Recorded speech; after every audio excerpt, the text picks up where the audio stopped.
Indie Remelin.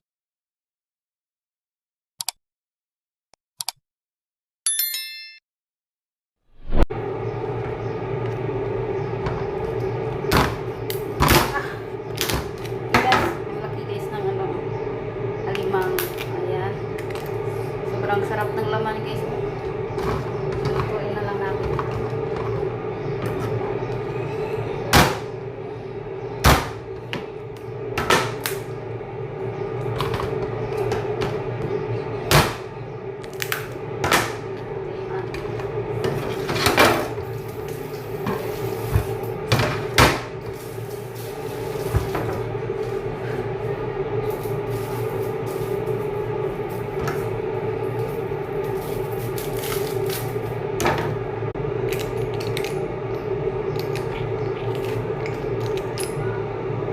Ito ay shrimp na,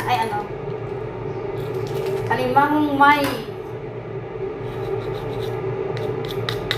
garlic. Sarap ito guys. Itong alimang na maraming garlic. Sarap guys. Tingnan nyo guys kung paano ko lulutuin ito.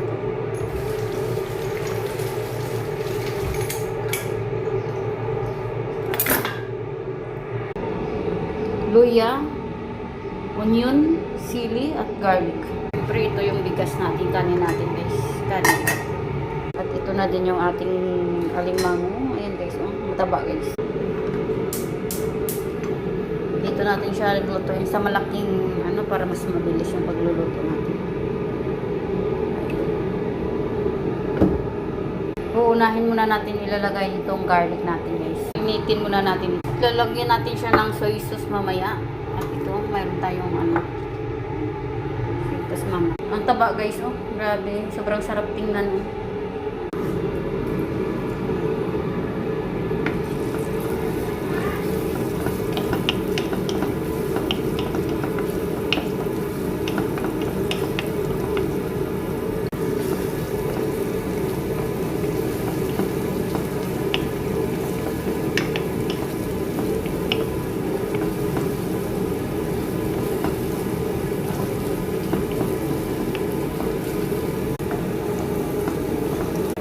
Ayan na guys, pulang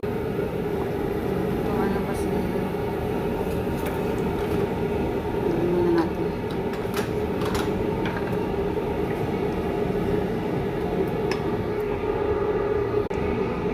Na yung ating garlic. At maglalagay tayo ulit ng garlic dito sa ating kuan. Kasi lulutuin na natin yung ating yung garlic natin na yan guys, ay ilalagay natin yan mamaya sa pag maluto na yung ating alimango. Ayan, lagyan natin siya ng luya. Para yung luya, yung amoy ng limango. Lagyan natin ng sili. Daming sili guys. Para maanghang guys, masarap kasi yung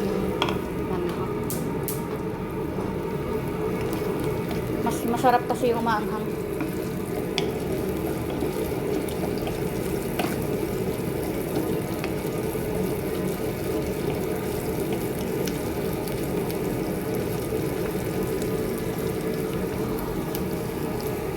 Ayan natin ng maraming onion. Napakarami ng onion natin.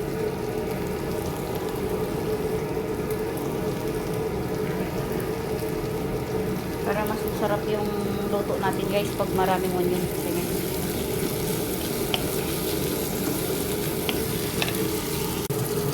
Ito na rin yung kanin natin. Medyo palitan na natin ng apoy para hindi siya matapon. Maglagay tayo ng konting asin. Kunti lang. Ayan. Maglagay tayo ng matchin.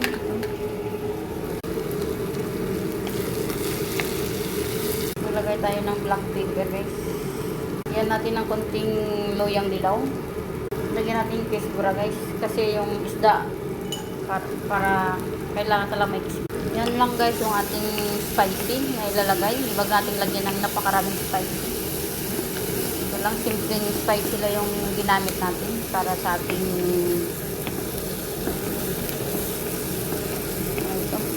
alimango. Ngayon, lagay na natin yung alimango. Lagay na natin yung alimango natin, guys. Yung alimango natin, napakasarap. Kasi ang taba-taba niya, guys.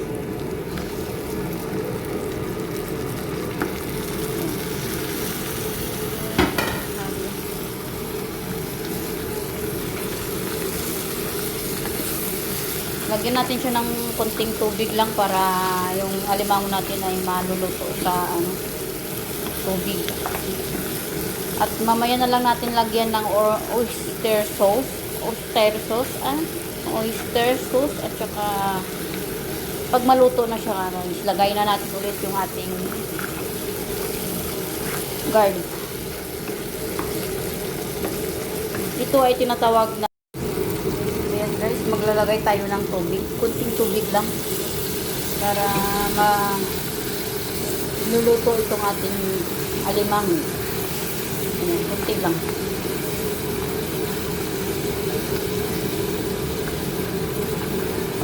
Mukha niya pa lang, guys, sobrang sarap na, guys. Napakasarap nito, guys, itong ganitong luto. Subukan ninyo, napaka-easy lang. Easy lang yung pagluluto ng ganito.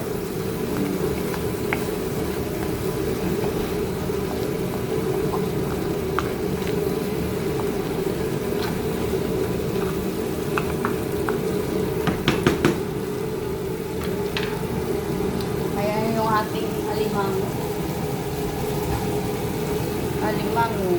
Ayan.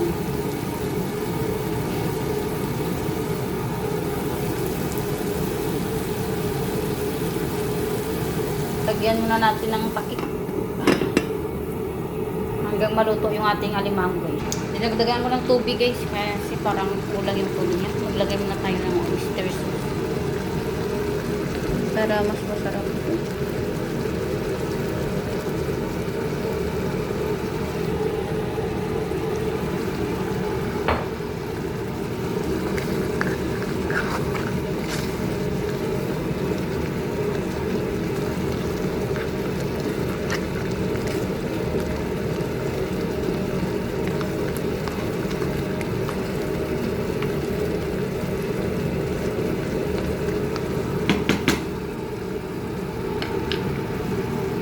Yung garlic natin mamaya na lang.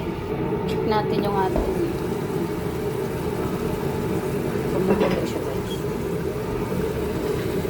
Paano lang natin yung tubig niya? Palit-litin lang natin yung tubig niya. Kasi gusto ko kasi dito yung medyo dry siya, guys. Masarap kasi yung medyo dry. Kaya palitin na lang natin yung tubig para mag-dry siya.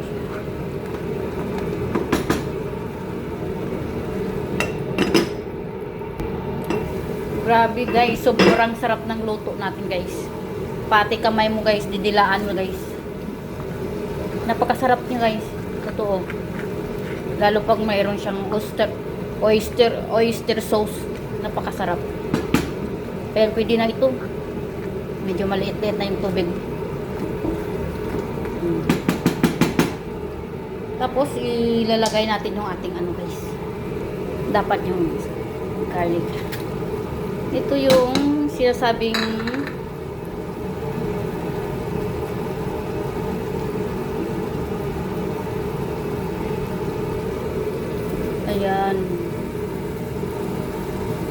ayan guys, ayan.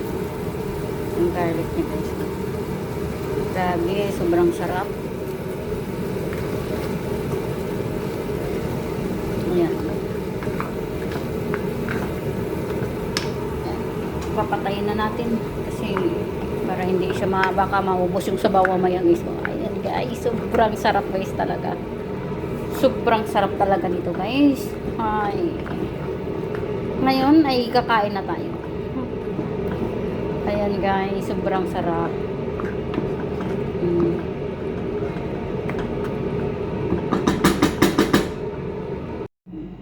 Ayan yung alimango natin. At ito yung kanin, guys. Ang sarap dito, guys. Basta ngayon.